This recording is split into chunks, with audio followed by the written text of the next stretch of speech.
Forget fairy tales. What I found in that forest was not a rainbow, it was an ancient and forgotten force. It all began in the forbidden forest of the north, a place where the compass stops working and the air is heavy. It was covered in mud and dried blood. It looked like a foal, but that yellow bone sticking out of its forehead told me it was something more. He was wounded, alone, and terrified. His eyes were not animalistic. There was a deep, almost human intelligence in them. I had to make a decision. I knew that if I left it there, the predators lurking in the shadows would show no mercy. I put him in my truck, wrapped in a thermal blanket. I had no idea I was bringing a legend into my life.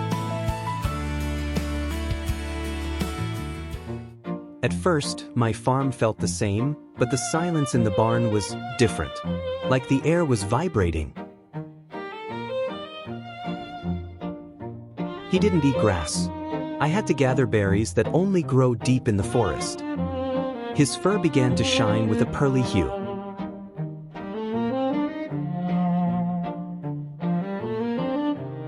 At 3 months, his horn became crystalline and began to emit a cold light, like the moon.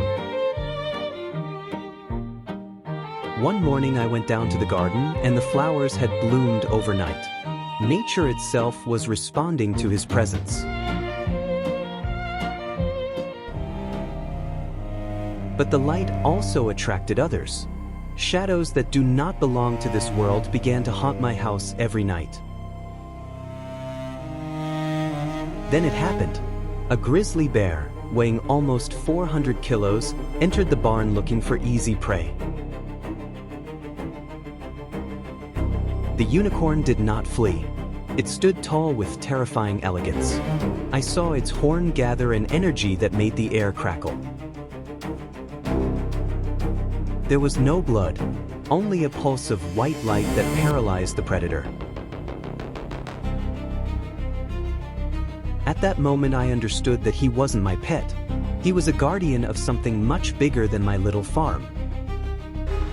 You can't hide a power source like that for long. Drones appeared first, like mechanical vultures.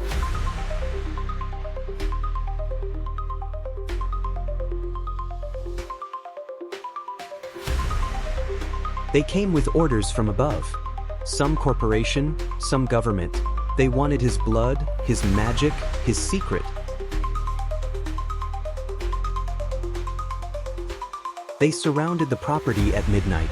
Tactical lights, rifles loaded with darts. I tried to stop them, but we are nothing against steel.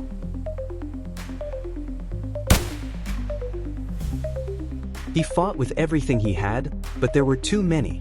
The gleam of his horn dimmed as the first dart struck. Seeing such a pure creature chained up and blindfolded was like watching hope itself die. They took him away in a truck. They left my farm in absolute silence. The world felt empty. They took him to an underground laboratory. They wanted to dismantle the legend and turn it into a medical patent. But you can't contain nature forever. Beneath the blindfold, its light began to grow uncontrollable. A massive electromagnetic pulse melted the security systems. The unicorn didn't break down the doors, it disintegrated them. The next thing the world knew, he was galloping down the highway, a flash of white amidst the concrete and chaos.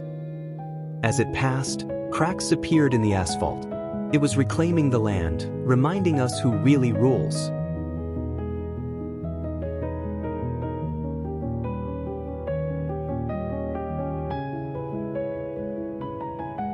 He came back to me one last time, right at the edge of that forest where it all began. He was no longer that helpless puppy. I touched his nose one last time. His fur vibrated with a peace I will never feel again. He entered the blue mist and disappeared.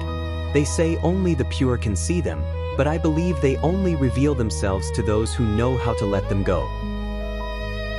My garden is dry now, but sometimes, when the moon is high, I hear a neighing that sounds like breaking glass.